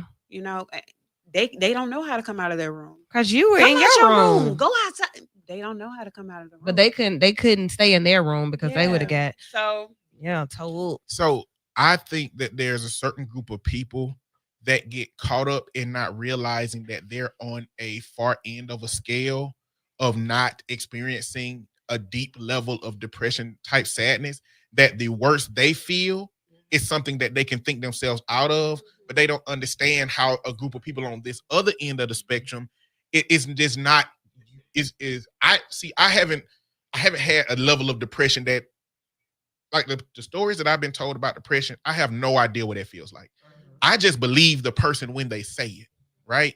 And I've read studies and I've come to understand what the SSRIs do, and I've read deeply enough. My best understanding is that, like, if you've ever been in the woods and you've seen a stream, that stream starts at one drop, and that one drop somewhere over time is creating a large gorge. We all have the serotonin and the dopamine and all these things that channel experiences and feelings for us. Some people have bigger gorges of the chemical that sadness runs through. And some people are born with it because their family has depression, and that gorge, they had that gorge in the beginning, and sadness, the depression level sadness was accessible early. And some people have experiences that represent that drip, because you spent 18 years of getting beat to within an inch of your life by your parents and cussed out and all these things. It creates that gorge from each of those drips from each of those experiences. What they did LSD while you was pregnant. Oh wow, that's it. That's or heavy. Smoke weed while you were pregnant. Yeah, for sure. All of those are different kind of gorges with little branches attached to them. But then there's just a simple gorge of you live every day on this earth. Like every day, every single day you live, and you live in a place where every day there's something that's crazy happening. There's somebody being abused. There's some child that's dying. There's some person that's being attacked. There's always some type of evil and some type of hurt that plays a part into, especially people who care and people who are concerned, taking those feelings on. That's enough. Before we get off of depression, because we have a list of things, September, the seasons are changing. So there's a seasonal piece that comes into this. Business pops again around September, October, November, December, January, February, summertime, y'all didn't even want to talk to a therapist because the sun was shining. Business was very slow. I'm good. I want to cancel this week. Okay. I want to cancel this week. Okay. I'm going to take you off the schedule. Okay. And when it starts getting dark earlier, when it starts getting cooler, I'll save your space. Have you seen that? Well, I'll speak as a patient with seasonal affective disorder. Like there are times when, as long as it's getting dark, 7:30, 8 o'clock, and I get to drive home Life in is the great. light, life is great. Like, or I can handle the things that I feel like are thrown at me. Come October, and when I get out of the office, and I see the sun setting at 4:30. It's like something happens to me. When I get home, the only thing I want to do is go to bed. And I have 2 children. But it's like it's bedtime. And it's like when things happen where normally I could have, gotten myself out of it. Okay, this isn't happening or whatever. Whatever I do to get myself back up. It's like it takes October, a whole November, lot more. it takes more to bring myself back up. So sad is real. Yeah. One more thing I'll say to Jay Hat regarding that situation is it's a luxury to look at the disorders that we can't see and make our own deductions about them, because you wouldn't tell a person they were choosing prostate cancer. Oh, you know what I'm saying? You wouldn't tell a person that they were choosing that broke leg or that discoloration or that jaundice or whatever, and because we have the luxury of seeing it. And the reality is we're at the mercy of just believing people when they're saying they have an experience. And a lot of people are having a problematic experience and are lying for likes and loves, but it's a situation where believing somebody who is not telling the truth is not harmful to anybody. Not believing somebody who is telling the truth is very harmful to them. So I don't think there's any harm in just believing everybody and moving in a way that don't have to cost you anything. Right. And so those kind of like one shot takes about depression being a choice, to me, just says this person is not as informed as they believe they are. All right. Take it for what it is. Say what, like, if I say that this is what it is and this is what I'm feeling, please don't try to tell me that I'm not. Reflect and refer. Can I swing back to the health part? Yeah. One of the things that was kind of new for me a couple of years ago was for women, especially, the link and connection between depression and the thyroid. So I don't know if that's something that you all have experienced, but I've had several people to be there, almost even hospitalized for being in that space. But some of the things we learned in the mental health world was to refer them for that check, and at least 3 or 4 of them, had to have them removed, and then life is back to normal. Yeah. Yeah, it's amazing what hormones do to the body. Anybody who's approaching 40 can know that it literally can change your life. So, yeah, because I'm crazy as hell now. What happened? We've talked about this before. Yeah. So I'm crazy like an 80-year-old. But What's going on? that's a part of your primary care workup, though, is to determine whether it's a psychological, you can say, I'm going in, I'm not feeling myself, I have brain fog, I have all these symptoms. So your primary care provider should determine whether it's a psychological situation or whether it's a physiological situation. And that's where labs and all of those things come into play. Yeah. We hadn't heard from Marshall this week. Y'all know Marshall drops dimes. She comes with it. And she's of a different generation. And I know that generation is very vocal about everything. Before we move to another one of the things that we'll be aware of this month, what are you thinking, Marshall? Because I know you over there thinking. I certainly was thinking. Honestly, I just feel like sometimes, like, because we are so vocal in my generation, I have seen plenty of times where people have mentioned on social media, like, they're not feeling okay.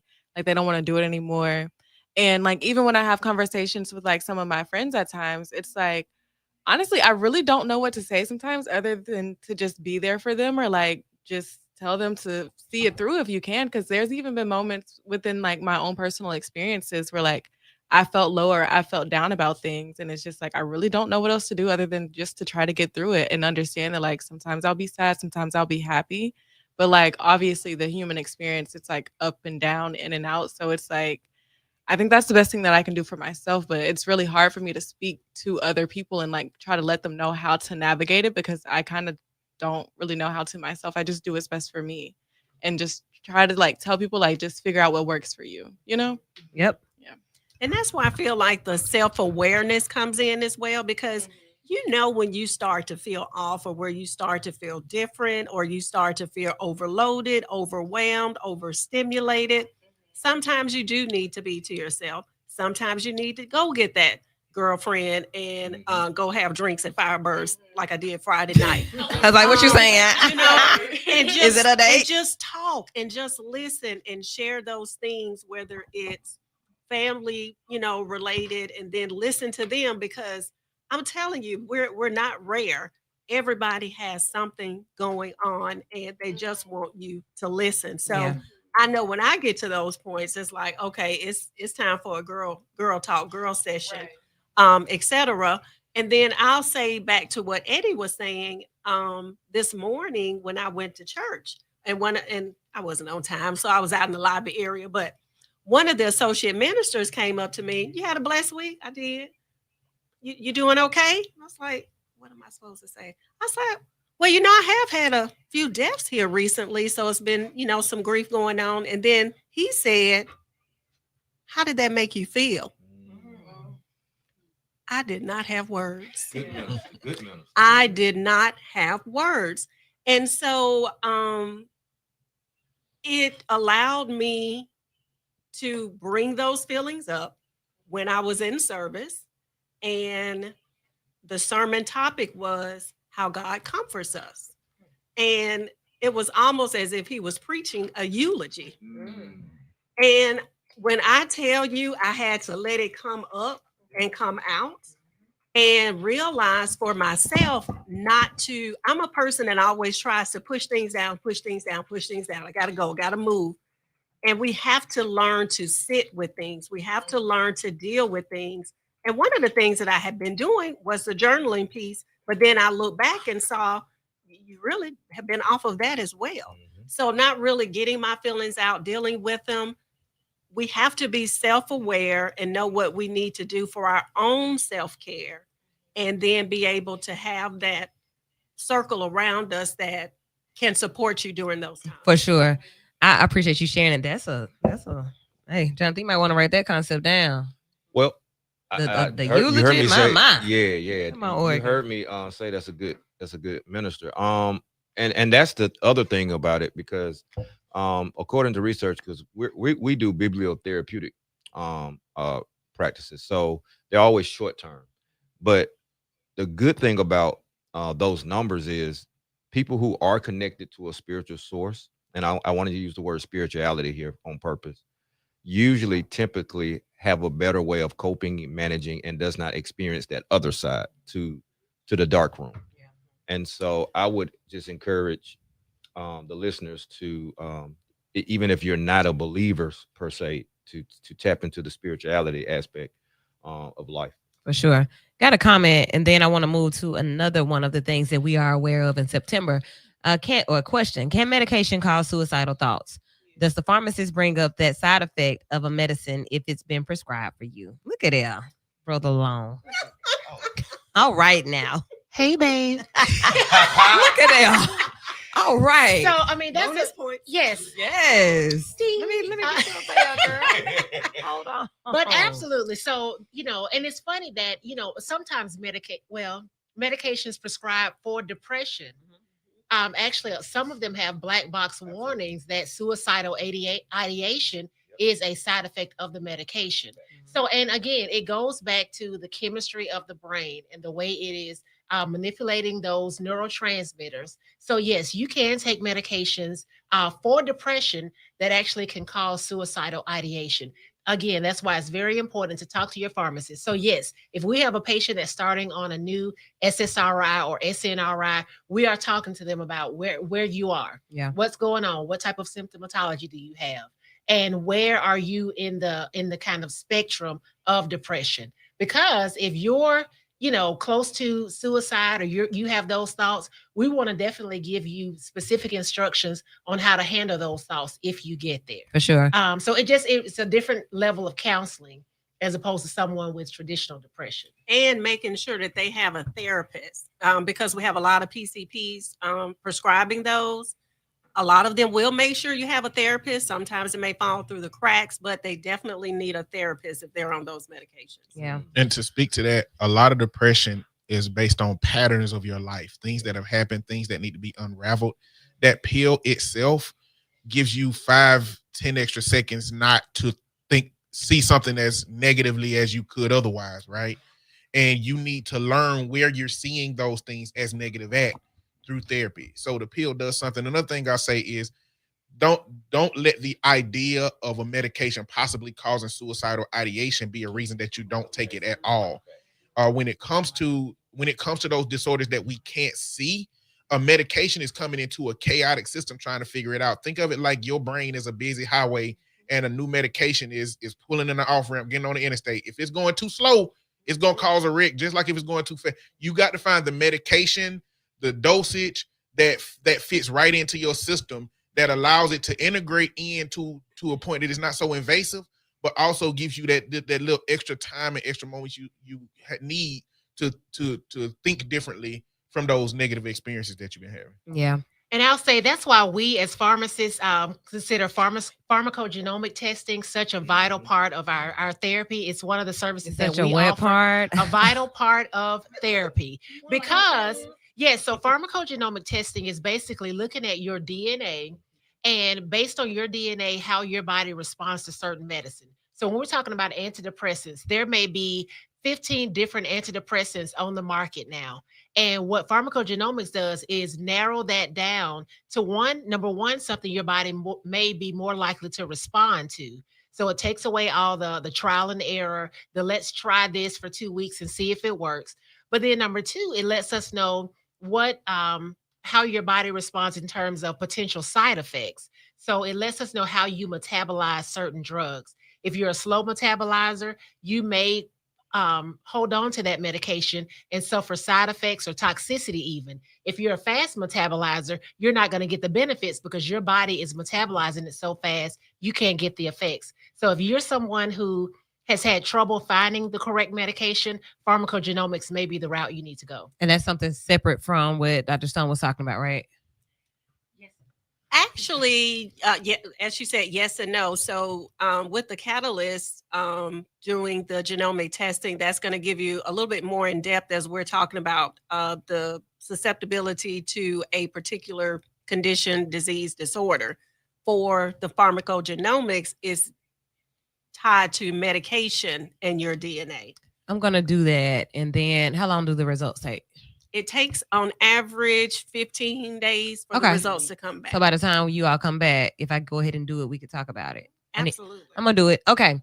So on the list also, I know Self-Care Awareness Month. So you talk about suicide prevention, self-care awareness really quickly. I'm going to take care of myself first. You have to. Period. And I know a lot of people, I thought it was selfish. Yeah, I got to stop that. What's selfish about caring for you? And then what does that look like? So what does self-care look like for each person? Well, I want to say just the concept of selfish is usually relative to how much you've conditioned yourself to be responsible for a whole bunch of other people around you. That's normally what that selfish concept come from, and I always have to tell men, because it exists for women who are parents, and it exists for men who feel like they had a burden or the responsibility to take care of their family.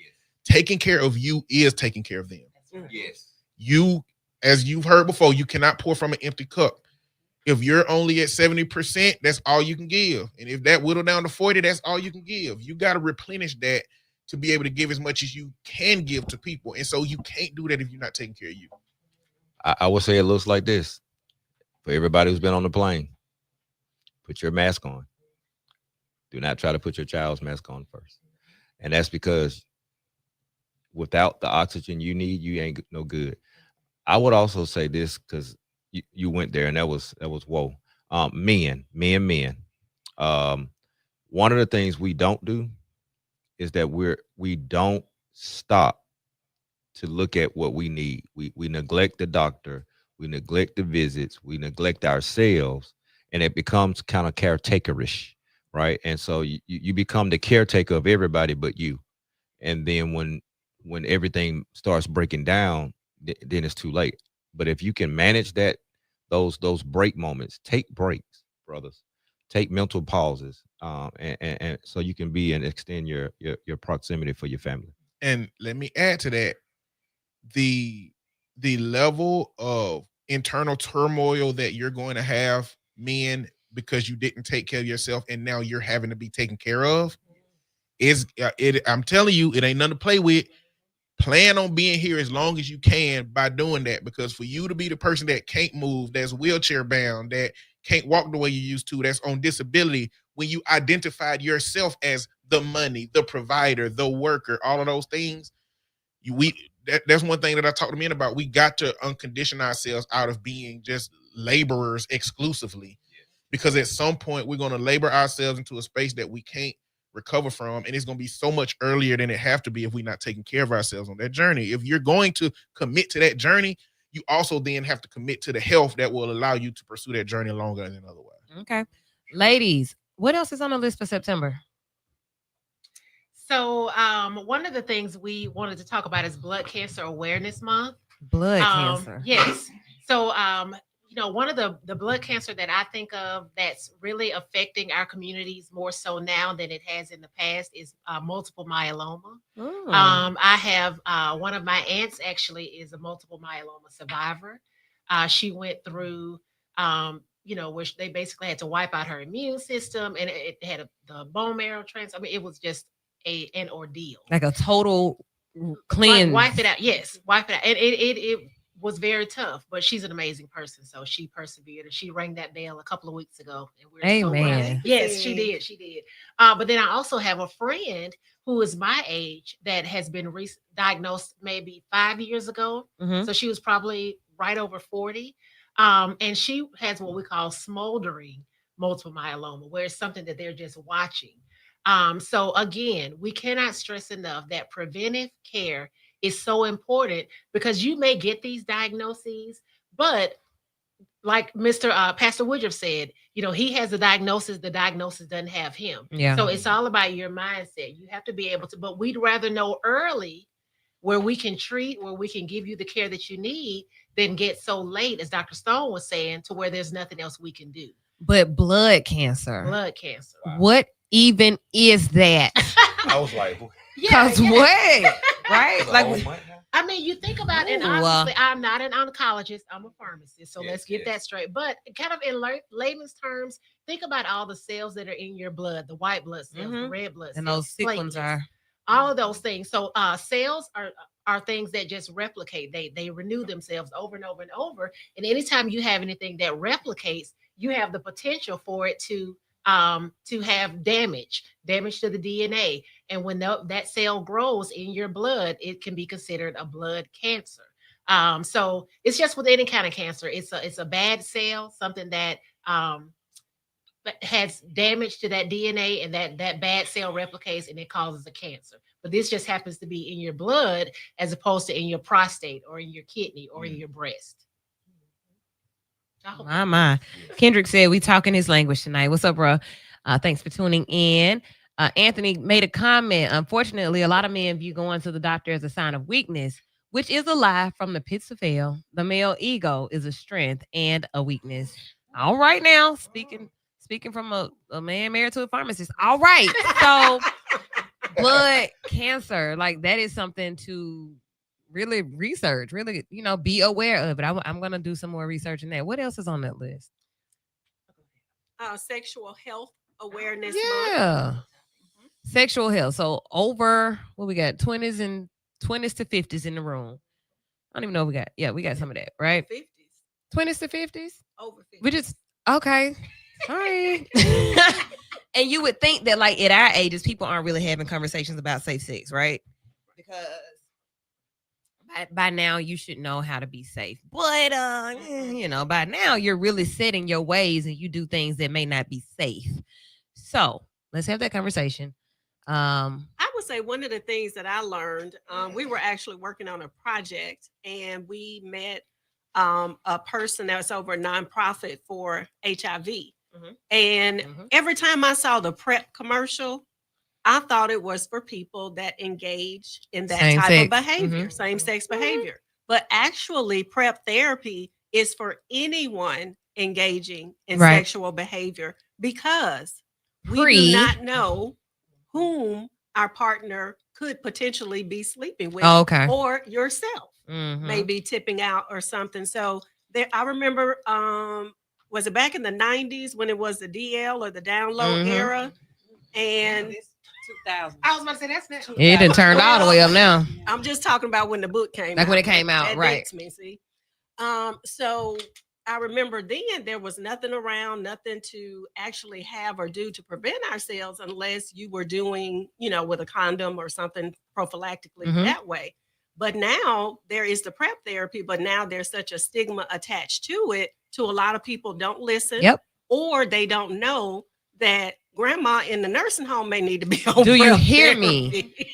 That's where they're finding the super rates of syphilis and herpes and these different things are in the nursing home. So back to what Dr. Stone said, like that, you hit that cougar puberty, post cougar puberty, and it goes crazy. So the conversations need to be had everywhere. Because if you think about it, when you think about women, right, we put our childbearing years off in our early 20s, 30s. Now we're trying to climb the corporate ladder. Then we have our children. Then they go to school. Boom. Now you confident, you secure, you know what you want. And you hitting a sexual peak at times where your partner may not be. Or talk about that. I don't wanna. So, it's not just the males, it's the females as well too. So, and not only at that age, 45, 50, you're confident, you're assured. 20s and 30s, you didn't know what you want. You thought you knew what you wanted. And then you get more of a comfortableness with your own self and your own sexual being, then things start to change. So Sexual Health Awareness Month means when you go, and we're talking about screenings, we still need to get those screenings for STIs if you're engaging in sexual behavior, sexually transmitted infections. All right. Well, I wanted to speak to the social component of that because what's happening a lot of times is not about two people don't know what safe sex is. It's that a lot of people vibe themselves into sex and are afraid if I ask you how many partners you've been with or these questions I need to know. How many people you doing this to? Or when's the last time you was tested? If I'm trying to determine if I'm finna put my mouth somewhere on you, then we not asking them questions. We just doing it. We just doing it because the moment is intimate. And if I ask these questions, it's gonna kill the vibe. It's gonna make a person feel a certain way or get offended. And to me, if a person get offended from you asking that, then you saved yourself from trouble. Grow up. Yeah, like once again, right? I feel like you're trying to hide something if you get mad. You know what I'm saying? It's like, okay, this probably ain't a good sign that they getting upset. So it's more so also about like being open to being honest with a person and being open to losing a moment with a person in order to protect yourself, which is hard, but that's a discipline issue. You'll get another moment. Yes, you will. And I mean, it's so funny. It's something we need to teach our children. I have a 17-year-old. So do I. And a few months ago, she came to me with her, the first boyfriend, the blah, blah, blah. And I'm like, well, what y'all thinking? What's going on? Gonna get you a little kid. That's correct. Because both of y'all need to, if this is something you're considering, and I'm not naive enough to think that, my 17-year-old daughter won't be thinking about sex. But if it's something you all are considering, then we need to take both of y'all to the doctor to be tested. And I want you to have that same, that same confidence if you go into any sexual relationship with somebody to be able to say, hey, we need to go together and be tested. So that way, we can understand where it's an alarming That's a good show at for the youth 16, 17 through 24. Absolutely. With HIV. Oh, yeah. Now it's terrible. So y'all please get tested. Yeah. All right. That's big. The health department is everywhere, and we have relationship with them. So like, get some kids. These folks get condoms galore. Go get you some bags, make them up, and drop them off, and show. Like, and make them cute. What's so crazy? I was listening to a radio station. Probably was V949, but a guy called in. It was when Dr. Hicks was here. Okay, and a guy called in was actually upset because the health department went to taking appointments as opposed to allowing walk-ins for the STI clinic. Hey. And Dr. Hicks was like, well, we did that because we wanted to be able to have the correct personnel, make sure we had the bandwidth to handle the people, but you can still walk in if you need to. Okay. But what alarmed me was that he was upset that, he can't just walk in whenever he felt like he needed it. I need to be coming in here because I got a lot going on. Well, I mean, that's I need true, access. but if you're that active where you need to be able to walk in the clinic once a week or every other month and get tested, perhaps you need to go the preventive route and find a way Yeah, to for sure. decrease your the likelihood of you contracting an STI. It was just amazing, his mindset. He was mad at the health department for not being open. And we mad at you for having that much unprotected sex with random people. That was my thought. Make sure he don't call me. Did he say who he was when he called in? Well, also for a second, let's go back to the depression conversation, because sex is a coping mechanism amongst substance use and amongst other things. And so when you're feeling a certain type of way about life, a thing that'll get you a real quick hit gonna be sex or crack. And Eddie, we don't put those two together all the time. What I'm saying, not all the time. They hit the same pleasure centers. Maybe a couple of drinks, sugar, not crack. along with sugar do the same thing. So a tub of ice cream will do the same thing slower. I was gonna say maybe a few drinks, not some crack. But I'm just saying, like, it's one of the most accessible coping mechanisms that there is, especially in the culture that we have of such casual sexual exchanges. Yeah, and so accessibility, absolutely. Like, just to be able to get on an app, swipe, and find somebody, and then be meeting with somebody that you don't know about. Yeah, I just ain't never with less legal risk, but more physical risk. I just ain't ever tried to have sex like that. So, but that's another reason to keep in tune with yourself, because it's like, if you're getting these urges to do things, it's time to do an investigation. Is my good really good? How am I really feeling? Is this something that I'm needing to cope with what's going on in life? That's important to know about yourself, because that's going to put you in danger. If your trauma is deciding to have sex, then you're going to be at more risk than making that conscious decision with people that you trust, with having the appropriate conversation to take your sexual health into account. All right.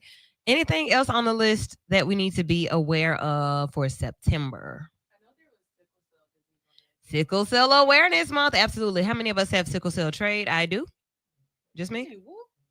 Baby got it all. Whole panel this long. Sickle cell trait, sickle cell disease. So Marshall, awesome. A segue again. In order to, like, a lot of people don't know what comes with just the trait. Like, they are only somewhat aware of sickle cell disease. Sickle cell trait, we kind of go through it. And so I like to talk about that, because sickle cell disease, a lot of information is out. But you think about joint pains, clotting, headaches, vision, everything that sickle cell disease sufferers live with. So do traits. Some do. I call it some traitors do as well. So a lot of those things affect us as well. So if you're in high altitudes, low longitudes, for sure, anemia, like all of the different things can be symptoms of the trait. Now, how do you know if you have it? Typically, you learn when you're a baby in the hospital. They prick you and find out. But you can always go to the Sickle Cell Foundation. My affiliation is not as close as it was anymore with them, but you can still go, I'm sure. Or you can check with your primary care physician, ask them to prick your finger and let you know if they see the trait in your system. Two traitors get together, have a sickle cell baby. It's important. Yeah, you got to know. So while you out here practicing STI prevention and whatnot, go ahead and think about that too. Sometimes me and my sex can bring about a generation of problems. Wow. So a lot to be aware of. You hear me? It's a lot to be made aware of. Sickle cell trait and disease. You know what? One thing I want to talk about as we kind of wrap it up is National Recovery Month. Yes. So we know that that recovery is a hard thing for anybody that's been addicted to any substance, whether it's alcohol, whether it's marijuana, opioids. Recovery is tough, and I think we should make sure that people have the right support system. And I know therapy is a big part of recovery. So maybe y'all can talk to what that looks like, as far as, have y'all had any clients that are in recovery, and what that looks like? For sure. That's where I started. Substance use and HIV awareness. That's where I started. Recovery. What do we want to say about it? It is definitely something that you need support on, once again, because socially there are triggers everywhere. Everybody wants to go for a drink. Everybody casually hookahs and smokes and vapes and whatnot. So you really have to be disciplined. You really have to have a plan. You have to remember why you started in recovery. That's the thing. And relapse and recovery go hand in hand, because just as sure as you try, you can relapse. But relapse does not mean that you can't get back on track. And I would say one thing for me, as far as having a family member having to go through it, is that you have to view that person, as you said, Woo, they're one step away. So when things start to get off track or off balance, you have to remember and remind yourself that, okay, this person may really be crying out for some help and you need to be there for them. Also, you can't be an enabler. Yeah. So, you know, making sure you have your boundaries, their boundaries set up or whatever, because they can come up with some pretty incredible stories to, you know, try to get some funding or things like that. But I had to remember to always view that person as a lifelong recovery person. Absolutely. It's not a one-shot thing. It's a lifetime. They will try to sell you your own stuff. Yeah, absolutely. I've seen that. Yes. That's mine. So what I'll say to that question is I have avoided substance use and recovery like the plague as far as my therapy goes. Mhm. The point at which I'm detecting problems is somebody who is smoking weed chronically as a coping mechanism. At some point, we got to get into the question of, are you using the weed or is the weed using you? Like, are you making the decision to smoke or is your trauma making the decision to smoke? And But so it's natural. Yeah, I it's mean, you're gonna get all the stuff on that. well, Everything. I mean, sugar cane, if you eat too much of, it's a problem. You know what I'm saying? It comes from the earth. Yo. It's how you use the thing that exists. You can use anything as that kind of problem. It's time to go. It's time to go. We'll keep it live on the air. Well, live off the air. We'll keep it live on the live for a few seconds. Y'all have a great night. Be vital. It's September. Welcome to September. Man, it's supposed to be back in October. Second Sunday. No, this is my birthday weekend. We ain't gonna be here. Y'all be vital. Good night. Let me know before I send the invite. Eddie, what were you saying before we ended the Look how fast he ended that sentence. That's all I'm saying, huh? I'm just saying, like, there's drugs. Anything that you use can be used as a metric of coping with whatever's going on. It can be food. It can be conversations with people. It's a whole bunch of people out here. You're a sociopath. People are sitting over there. They calling you every single day, and you be like, they just gonna talk about this relationship. They just gonna talk. People are using that to cope with what's going on. It's a replacement for what they would be doing to themselves if they didn't have that person taking that block of time and energy. And so, they want to take my block of time and energy. If you give it to them, that's where your boundaries come into play. You gotta cut that thing off. But like, there's a situation where it don't matter if it's weed, it don't matter if it's natural, it don't matter. It's the mindset is telling you that I need something to fill the block of this struggle that I'm having, no matter what it is. And if my client, if I detect that they're using it to fill that block, whatever it is, we got to figure out some healthier things to fill that block. Right. But we need to target the thing that makes you need that block to be filled. Because they use sex for that too. Oh yeah, like a bit to numb them. That's easy when they feel good. So it's like, because how you gonna tell me I can't do it? I'm grown. Yeah. So we create a challenge. You know, this is something that you really see as an issue. How about I'll be your accountability partner more than anything. You can relapse because that may happen. You may not be ready to totally commit to this thought, but we can start. So it's always a start. I'll support you through the start. What does that look like? But you know what, Woo? I hear what you're saying. And yes, you could be my accountability partner, but then when you get too stern with me and you trying to keep me away from them things I like, I'm gonna keep tricking you into thinking that you are helping me. Okay. But on the other, I'm still doing. Well, when I leave your office, I'm doing it. And when I get back to your office, I ain't doing nothing.